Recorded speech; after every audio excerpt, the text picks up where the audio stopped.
తెలంగాణలో ఇసుక దొంగలపై రేవంత్ సర్కార్ ఉక్కుపాదం మోపనుంది. అక్రమ రవాణాతో సర్కార్ ఖజానాకు గండి కొడుతున్న ఇసుకాసురుల భరతం పట్టేందుకు రెడీ అయింది. ఓవర్లోడ్లు, దొంగ బిల్లులతో దండుకుంటున్న అక్రమార్కుల దూకుడుకు బ్రేక్ వేసేందుకు సిద్ధమైంది తెలంగాణ ప్రభుత్వం.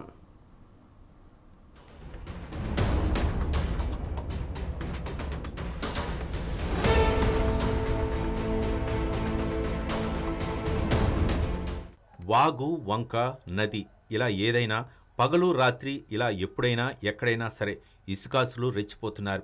యథేచ్ఛగా అక్రమ ఇసుక దందా కొనసాగిస్తున్నారు.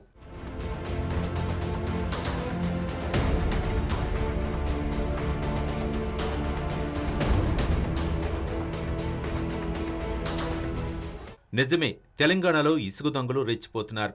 ఆ జిల్లా ఈ జిల్లా అన్న తేడా లేకుండా ఇసుక రీచ్లను మింగేస్తున్నారు. కోట్లాది రూపాయలతో గలగల్లాడాల్సిన ప్రభుత్వ ఖజానాకు గండి కొడుతున్నారు.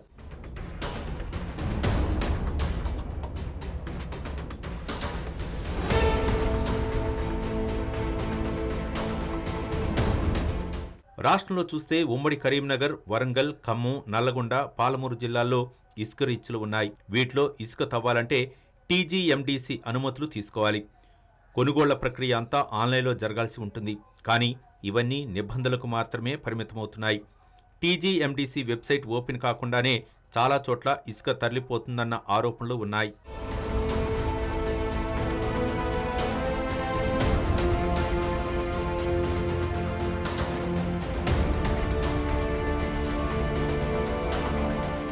ఉమ్మడి కరీంనగర్లోని తాడిచెర్ల బ్లాక్ 1, బ్లాక్ 2, కమ్మపల్లి, ఊటూరు, సూర్యాపేట జిల్లా వంగమర్తి, ములుగు ఇలా ప్రతి ఇసుక రీచ్ల నుంచి రోజు వందల కొద్దీ లారీలు ఇసుకను తరలిస్తున్నాయి. దొంగ బిల్లులు, ఓవర్లోడ్లతో కాంట్రాక్టులు దోచేస్తున్నారన్న విమర్శలు ఉన్నాయి. ఇలా కోట్లాది రూపాయల విలువైన ఇసుకను శాండికేట్గాళ్లు దోచుకుంటున్నారన్న ఆరోపణలున్నాయి.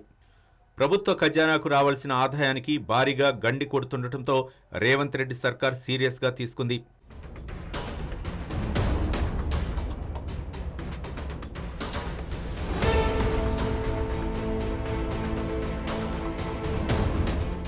రాష్ట్ర ప్రభుత్వానికి ఇసుక ద్వారా ప్రతి ఏటా 6,000 కోట్ల రూపాయలకు పైగా ఆదాయం రావాల్సి ఉంది. ఇదే సమయంలో ఇందిరమ్మ ఇళ్లు, ఇరిగేషన్ ప్రాజెక్టులకు ఇసుక అవసరం ఎంతో ఉంది.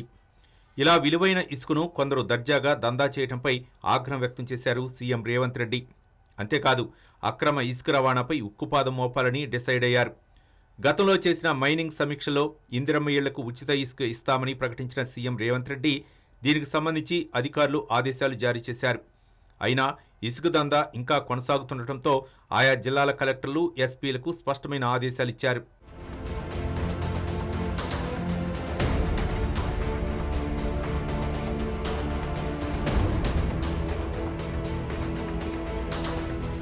ఎప్పటికప్పుడు ఇసుక రీచ్లను తనిఖీ చేయాలని ఆదేశించారు ముఖ్యమంత్రి. ఓవర్లోడ్, అక్రమ రవాణాపై విజిలెన్స్ దాడులు చేపట్టాలని ఆదేశించిన సీఎం ఇసుక అక్రమ దందాకు పాల్పడుతున్న అక్రమార్కులపై కఠిన చర్యలు తీసుకోవాలన్నారు. సర్కారు ఖజానాకు గండి కొడుతున్న వారికి సహకరించవద్దని సూచించారు.